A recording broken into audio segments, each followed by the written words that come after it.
Almarhum Brigadir Nofriansyah Yosua Huta Barat ternyata merupakan salah satu polisi berprestasi.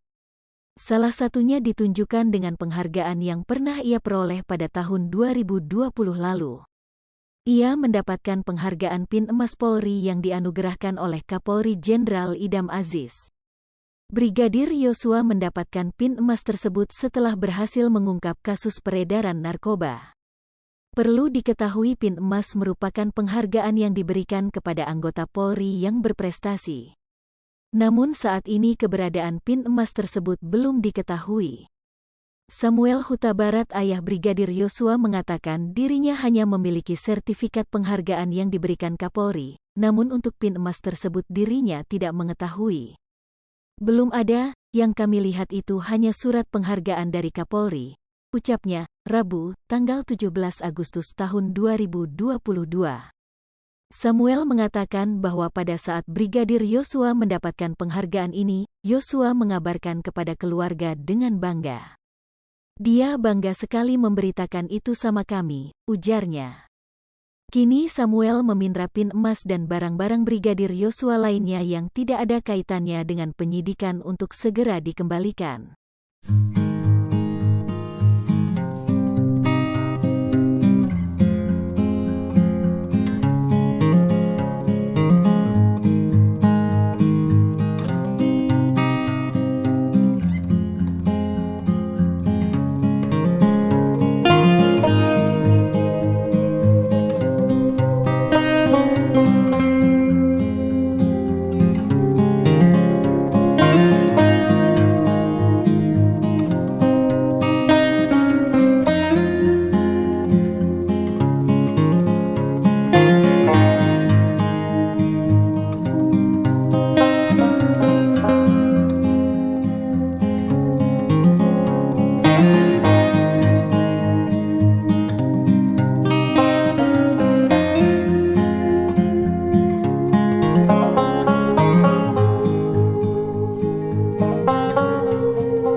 Jangan lupa komen, like, dan subscribe, serta tonton terus berita-berita terupdate lainnya ya.